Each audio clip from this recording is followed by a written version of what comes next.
Hello friends, welcome to SSC coaching centre. दोस्तों, आज के वीडियो में देखेंगे गणित के महत्वपूर्ण प्रश्न जो बार बार परीक्षाओं में आते हैं।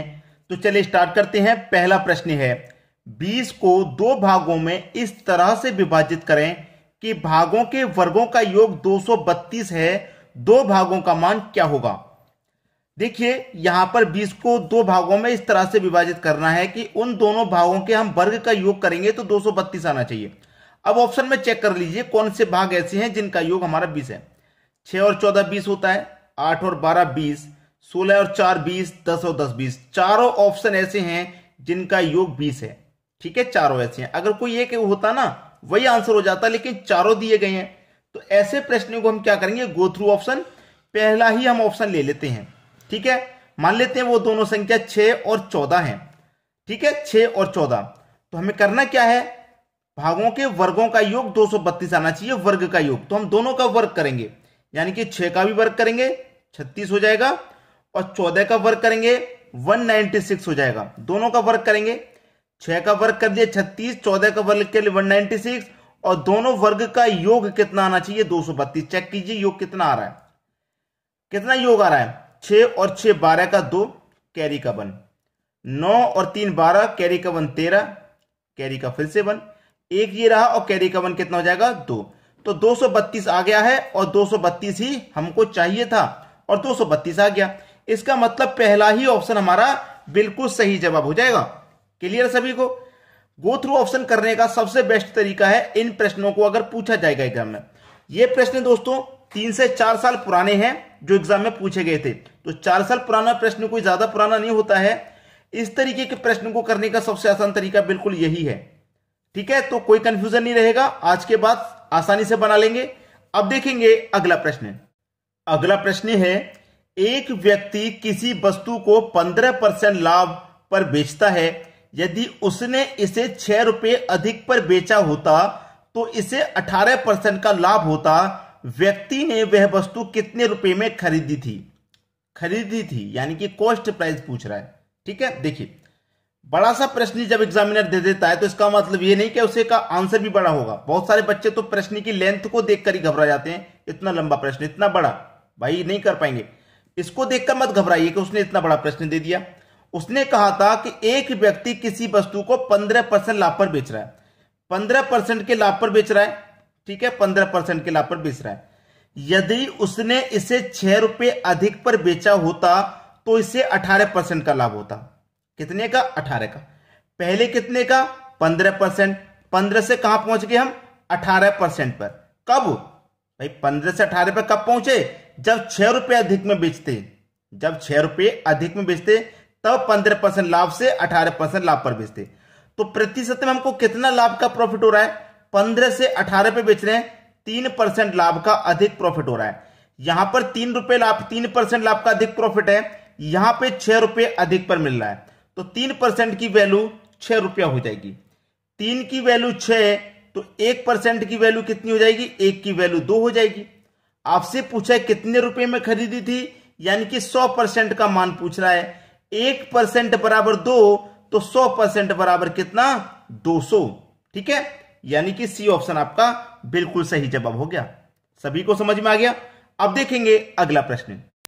अगला प्रश्न है, एक काम 12 दिन में और बी 18 दिन में करता है।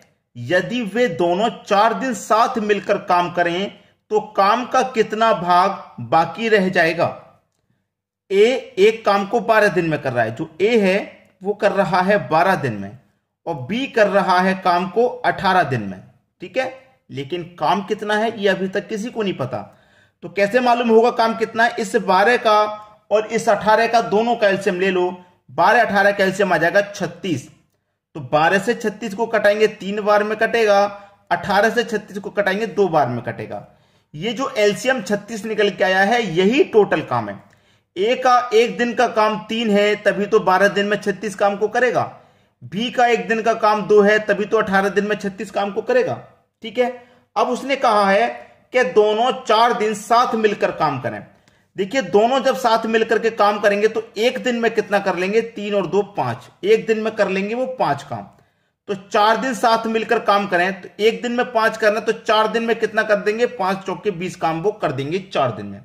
ठीक है, तो काम का कितना भाग बाकी रह जाएगा, कितना काम बाकी रह जाएगा ये पूछ रहा है।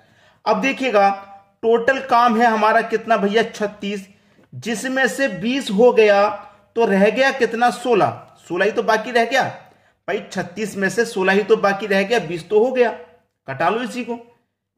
4 चौके 16, 4 निम 36, 4 के बट्टे में 9, यानी कि पहला ऑप्शन सही हो जाएगा।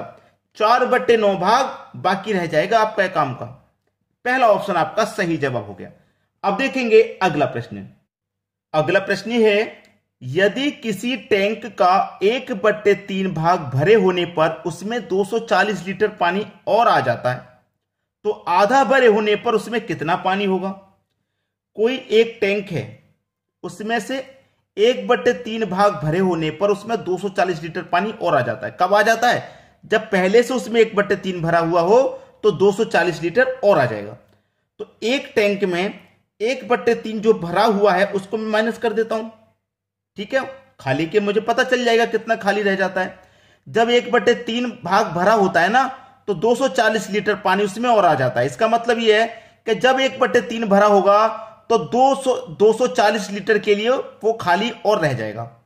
1/3 भाग जब भरा होगा टैंक का तो 240 लीटर के लिए जगह रह जाएगी उस टैंक में, 240 लीटर पानी के लिए उसमें जगह रह जाएगी। ठीक है, तो एक टैंक में से 1/3 भरा हुआ है उसे मैं माइनस कर देता हूं तो 3 एक कम 3, 3 में से एक जाएगा, 2/3 भाग बचा होता है खाली।